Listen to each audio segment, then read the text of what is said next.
안녕하세요, 펜돌입니다. 자, 오늘 영상을 통해 어제 새벽에 진행됐던 파월 연준 의장의 FOMC 기자회견 내용에 대해서 알아보도록 하겠고요. 자, 그리고 중국과 러시아가 앞으로 암호화폐 시장에 주게 될 영향에 대해서도 알려드릴 예정이니까 오늘도 끝까지 시청하시길 바랍니다.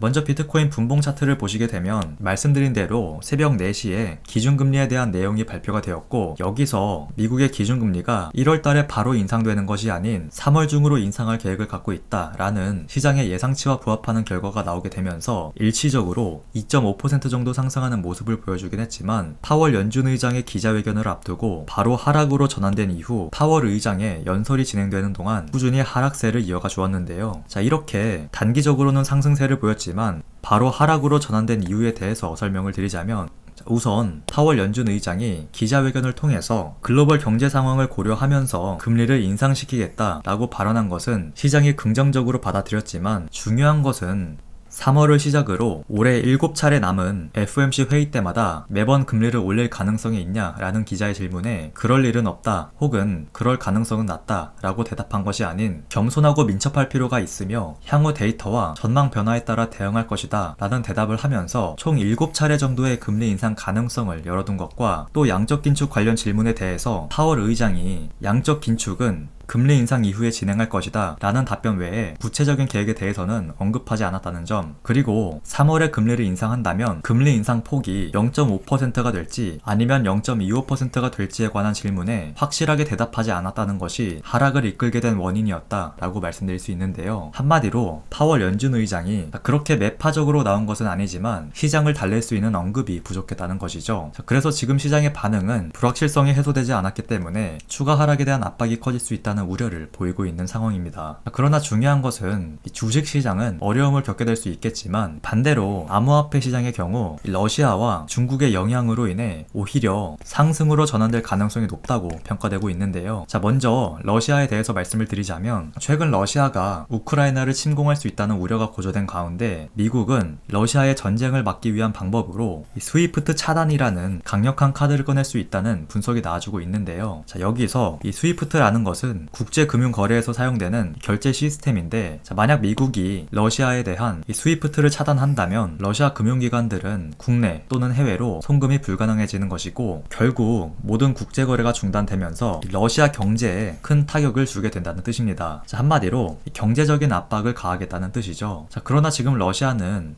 스위프트를 대체할 수 있는 수단을 찾고 있고, 여기서 암호화폐를 이용할 수 있다는 가능성이 언급되고 있는데요. 한마디로 비트코인이 러시아 전쟁의 수혜를 받을 수 있는 자산의 역할을 할 수 있다는 것이죠. 그리고 꼭 전쟁 때문이 아니어도 그동안 러시아는 이 스위프트에서 배제되는 상황을 대비하기 위해 아마 전세계 비트코인 채굴 순위 3위라는 이 장점을 살려서 비트코인을 무역거래에 이용하는 방안을 내놓을 수 있다라는 가능성이 제기되고 있기 때문에 러시아가 비트코인 상승세를 이끌어가는 상승 요인이 될 수 있다고 평가되고 있는 것입니다. 그리고 중국의 경우 조만간 비트코인 채굴을 다시 허용할 수 있다는 가능성이 제기되면서 중국발 상승장도 기대가 되는 상황인데요. 자, 중국이 암호화폐 채굴을 금지하고 거래도 금지한 이유는 자금 세탁 방지 그리고 투자자 보호라는 이유로 비트코인을 금지했지만, 사실상 진짜 이유는 이 디지털 위안화를 활성화시키기 위해 비트코인을 금지한 것이기 때문에, 이 디지털 위안화가 안정적으로 자리를 잡게 된다면 그때부턴 비트코인 채굴 허용을 시작으로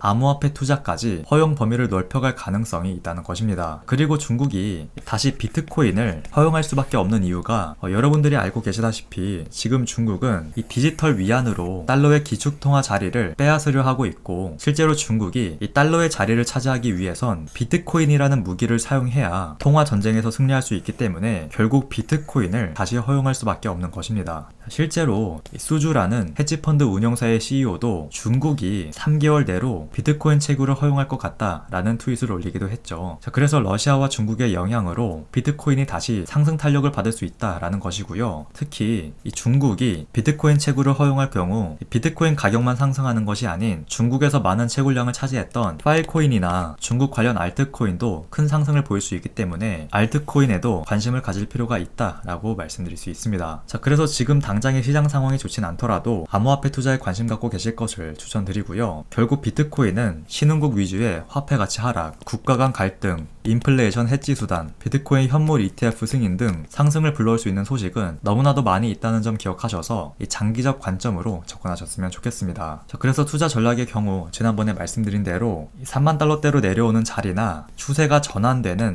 이런 타이밍에 매수할 계획을 갖고 있다는 점 다시 한번 참고해 주시고요. 자, 말씀드린 이런 매수 타이밍에 도달하기 전까진 관망 포지션 그대로 유지하실 것을 추천드리도록 하겠습니다. 자, 참고로 2월 중으로는 매수 자리가 발견될 것으로 보여지기 때문에 조금만 더 기다려 보시길 바라고요. 글로벌 경제 상황으로 봤을 때 다음 상승장은 정말 강력할 수밖에 없다는 점 꼭 기억하시길 바랍니다. 자, 오늘 제가 준비한 소식은 여기까지고요. 오늘 영상이 도움이 되셨다면 좋아요, 구독 한 번씩 부탁드립니다. 지금까지 팬들이었습니다.